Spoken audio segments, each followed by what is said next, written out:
Today we're going to check out 10 brand new watches in one video. These are 10 watches that we've not yet checked out on the channel, and there's a little bit of everything here in terms of styles and budgets. You'll find links for every single watch in the description below. Hit subscribe and let's check them out. I've got that many watches here on the desk that they don't even fit into the frame with the lens on the widest setting. We've got some field watches, divers, dress watches, skeleton watches, GMTs, everything here. We've also got watches from all over the world here, and we've got two watches specifically here that are incredibly special and you're going to want to see. Quick wristwatch check. I'm wearing my Casio W86 today. I just fancied wearing something a little bit easy and a bit lighter today. I believe this has been discontinued, but you can still find it for pretty cheap. Definitely a Casio worth checking out if you've not considered it before. Let's start off with something special, and we're going to be visiting Thailand. And there's quite a lot of enthusiasts out there that consider this as one of the best micro brands that money can buy. First of all, the unboxing experience with Wise is always impressive, and then also the quality when you open it up, it just makes the watch feel so much better. So this is the Wise Adamascus GMT ADX 140. Oh, by the way, this box also features like a little secret compartment underneath where you can find your extra bits and pieces. But back to the watch, enthusiasts call this micro brand the Grand Seiko of micro brands. Now that is a very bold statement to make, and not one that I've personally made myself, but I think after handling their watches, you can see why people say that, because their attention to detail, specifically with the finishing and their dials, is sort of levels above what other micro brands offer. Now you do pay for that because these aren't the cheapest watches out there,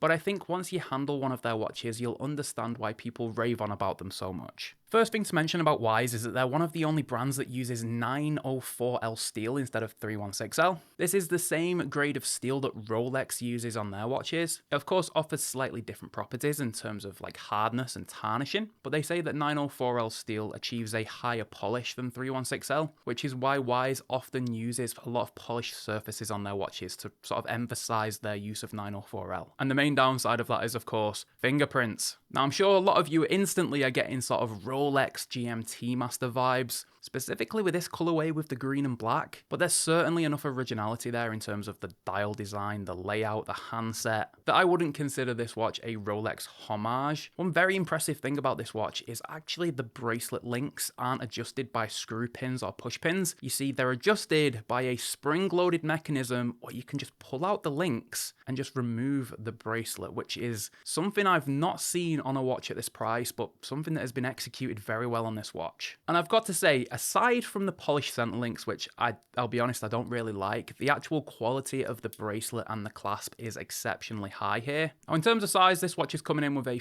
40mm case diameter. Lug to lug is coming in at 47.2mm, and case thickness is 12.4mm, which is quite impressive when you consider that this watch has a 200-meter water resistance rating, and it's also a GMT, which are usually thicker too. This watch uses the Miyota 9075 True GMT movement, which of course comes with a high beat rate, 8 ticks per second. It's coming in at $760 on the bracelet. You can get a cheaper version if you want to go for the strap, and that might be worth considering if you don't like the polished center links, but this is a watch that I am going to do a full review on, so we'll dive into that in a little bit more detail when the full review drops. Okay, next up we're visiting Great Britain with a brand new watch by a new micro brand. This is a micro brand called the Ember Watch Company. This is their first ever watch, and it's one that caught my eye as soon as I saw it, because the design here is completely different than pretty much anything else I've seen before. First of all, the unboxing experience is quite cool for a new micro brand. Nice colors, good branding, there's a good vibe going on here. Now, in terms of the box, you get a metal warranty card here. You do get 2 straps. I'm not sure whether these come with every single watch or they've just sent them to me to check out today. But then the watch itself is an absolute rocket. As you can see instantly, this watch has a very unusual style. It's like an extremely modern field watch, completely brushed finish all over the case and bracelet, just a tiny little bit of polishing on the bezel. And then the actual dial design is incredibly minimalist, but then there's also a use of depth within those sort of indexes that are cut out, and then the use of green that definitely give this watch some detail and make it feel unusual. As you can see, there's no date window on the dial, but fear not, this is a genuine no date automatic movement. The Rocket uses the Seiko NH38, which is A box standard movement, but reliable nonetheless. This watch originally came on the straps that I shown you a second ago, but Ember have just released this new bracelet for the watch. It's a flat H-link bracelet. It does have a little bit of taper. The clasp is also completely matte in finish. It also features an on-the-fly adjustment system using the push button, 100 meters of water resistance, screw down crown, screw down case back, and the flat sapphire crystal with some anti-reflective treatment. In terms of size, this one is a little bit bigger. From corner to corner, it's coming in at 41 millimeters in case diameter. Lug to lug though is nice and compact at just 47 millimeters, and the case thickness for an NH powered watch is actually quite impressive, just 11.2 millimeters here. And in terms of price, the price is quite impressive too, considering this is a British watch brand. £435 on the bracelet. However, if you want to save a little bit of cash, you can go for the rubber strap version, which will only cost you £359. So quite a saving there if you don't want to have the bracelet. Very good looking, unusual watch. Exceptional use of colour with that minty green chapter ring.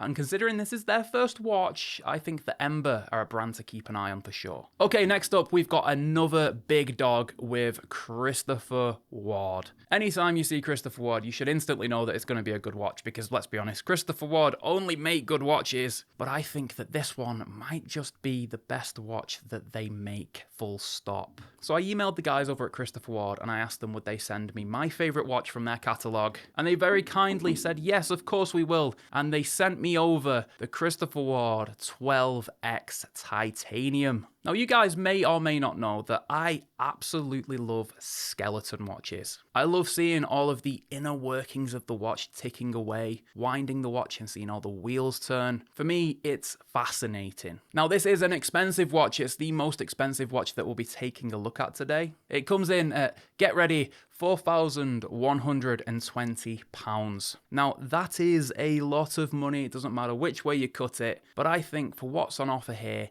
it's actually a very good price. The movement, the construction, the design, it's just completely been nailed here by Christopher Ward. Take the movement, for example. It's an in-house caliber. It features a 120-hour power reserve, and that's with a high beat rate at 28,800 vibrations, so you get that 8 ticks per second, which is just so impressive. Also, COSC certified, so accuracy is guaranteed here. Design is, of course, Genta inspired. It's got that sort of Royal Oak, Nautilus, that sort of vibe going on. But this one is made from full titanium, including the bracelet, including the clasp, so it's incredibly lightweight. Confession, I did unbox this watch a couple days ago and I've already been wearing it over the weekend. British brand, but Swiss-made watches, and I think they're going from strength to strength. I'm all but sure that I'll be doing a full review on this watch in the coming weeks, so keep an eye out for that if you're interested. Okay, next up we have two watches by the same brand, the same model, but in two different colours. This is a German watch brand that I think you've likely not heard of before.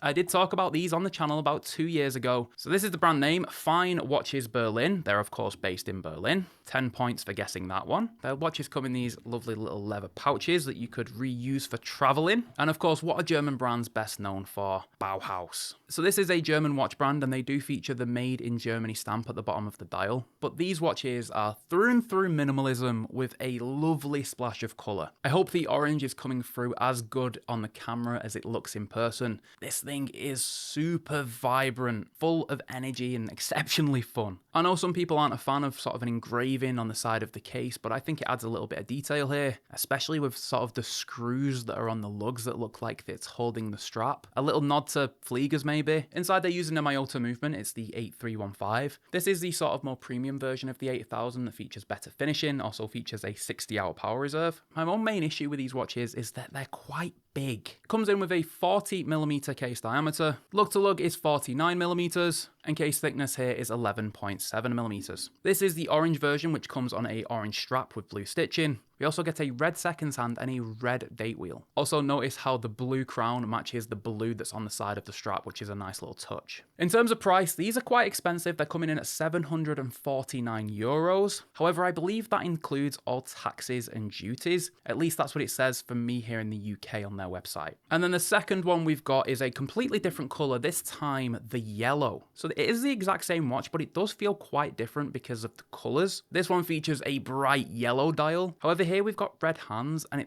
the indexes look to be rose gold. It's quite an unusual look, but again, this brand is all about the use of colours and being a little bit quirky. Red date wheel remains, which matches the hands nicely. And this time we have red on the side of the strap and yellow on top. These are quite thick straps, but they're still soft and supple, and they do all come with matching hardware. Again, it's a bit of a sticky price, €749. It's not the most competitive, but if you need some colour in your collection, Fine Watches Berlin is for sure a brand that is underrated. And I'll definitely be talking about these two watches in a bit more detail going forward. Okay, next up we're going back to Britain again for another new watch by a new watch brand. This is their first release and I think you guys are really going to like this one. This is the Companion by Satori watches. Now instantly I get classic field watch vibes. You know, like Hamilton or CWC, just your classic military inspired watch. But they've certainly put a little bit of a twist on the genre here, especially with this bezel. It's sort of got this cog-like effect that's been engraved into the bezel, and it is a fixed bezel too.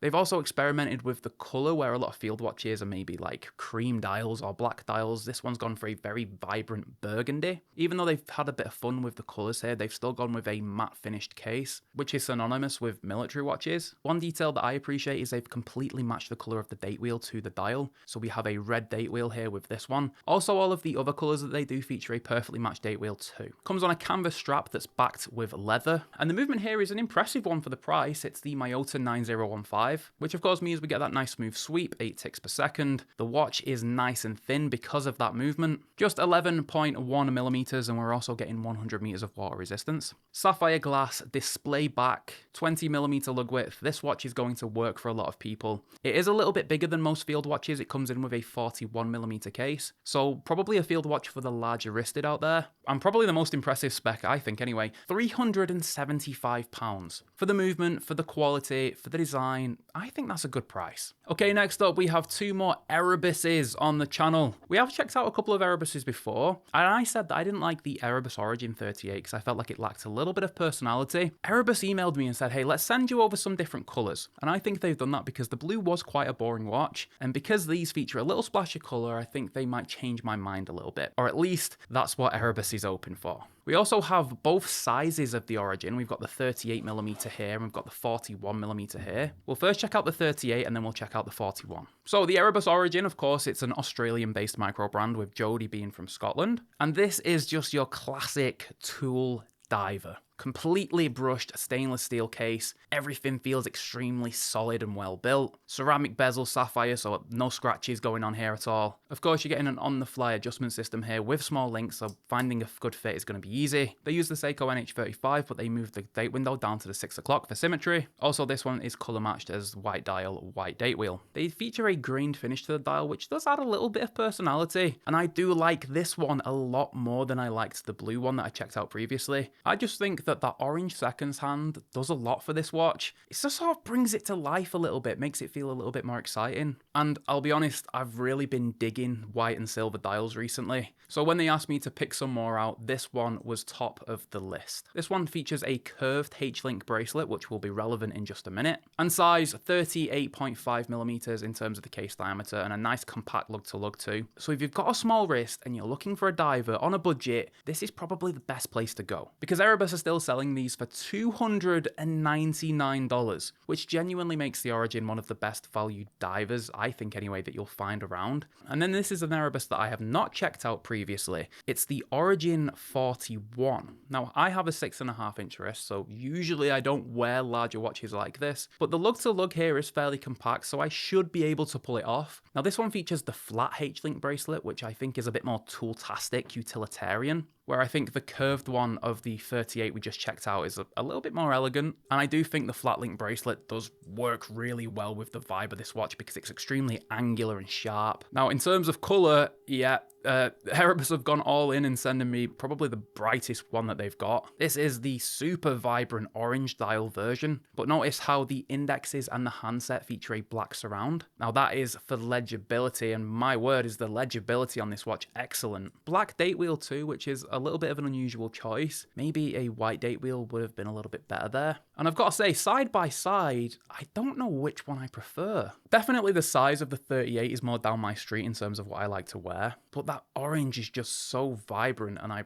really like the flat H-link bracelet on this one. But for the price, these are just hard to beat. This one is also $299, same as the 38. And 100%, I prefer both of these over the blue one that I checked out not too long back. And they definitely have a little bit more energy and a little bit more excitement about them. And then two more watches, two field watches, and these are super interesting. I'll start off with my least favorite of the two, and then I'll show you my favorite. So this is the Praesidus A11 Pacific Memorial. Everything on this watch is completely black. The strap, the buckle, the case back, everything. So it is a proper stealth watch. The only thing that isn't black is the handset, which do stand out nicely against the dial. But Praesidus, if you didn't know, they make field watches, and they make very interesting field watches. Using weird materials or doing something unusual with the crown. This one is no different. So this one features an incredibly interesting dial. It's got the picture of the troops holding up the flag on top of the hill, sort of as a layer on top. And then beneath that is volcanic sand. And that is sand taken from the beach of, I believe, where like troops landed or troops fought during World War II. Specifically American troops, as this is an American micro brand. They assemble their watches in the USA. A lot of their watches that they make are based around the US and sort of the wars that they've been through. An incredibly cool watch, especially if you're a military enthusiast. And in terms of a stealth watch, going for that all black look, I mean, this one fits that perfectly. Now, this one is using a Swiss movement. It's using the Landeron L24. So high beat rate, 8 ticks per second, also a 40-hour power reserve. And Praesidus always deliver their watches on a nice strap. This is a black suede, very soft, very supple. And as mentioned, matching hardware signed Praesidus. And they always do Easter eggs to the story of the watch on the case back. Oh, and price, it's quite an expensive one, $695, which is quite expensive, but Swiss movement, the volcanic sand,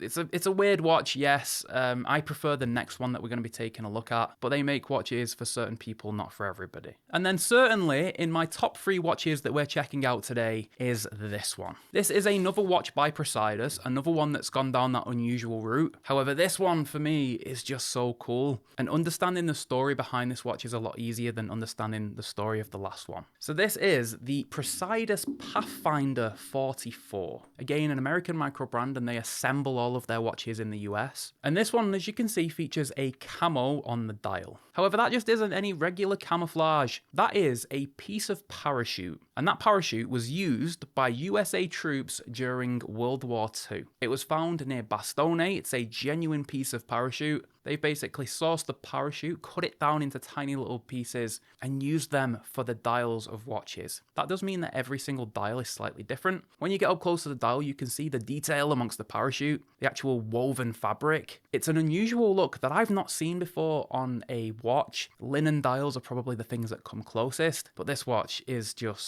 so cool. Again, the case back features Easter eggs to the actual inspiration for the watch. Beautiful leather distressed strap here, again nice and soft. This one does feature a different movement. It features the Miyota 9039, which is a genuine no-date automatic movement, but you still get that nice smooth sweep, 8 ticks per second. A little bit thicker than I was expecting, coming in at 12.5 millimeters, but you do get a very dramatic bubble crystal on here, which I guess is probably where that height is coming from. Definitely a classic field watch case with the matte finish. Drilled lugs, 20 millimeter lug width, so changing straps is going to be fine. I just think for a field watch, this is probably one of my favorites I've ever checked out, just because of the story here, that being a genuine parachute from World War II used by US troops. Also, I think price here is a lot tastier than the last one. Where the last one was $695, this one comes in at just $550. Now, you don't get the Swiss movement, you're getting a Japanese one inside of here, but I think the parachute is a cooler dial. Also, these Miyota movements are excellent. Genuinely nothing bad to say about them. Now, if you was to ask me which one I'd go for, either this one or the Pacific Memorial, the black one, it would be this one every single day and twice on a Sunday. Let me know down in the comments which of these watches you'd like to see me make a full review on, and drop the video a like if you've enjoyed it. I'll catch you in the next one, guys. Bye for now.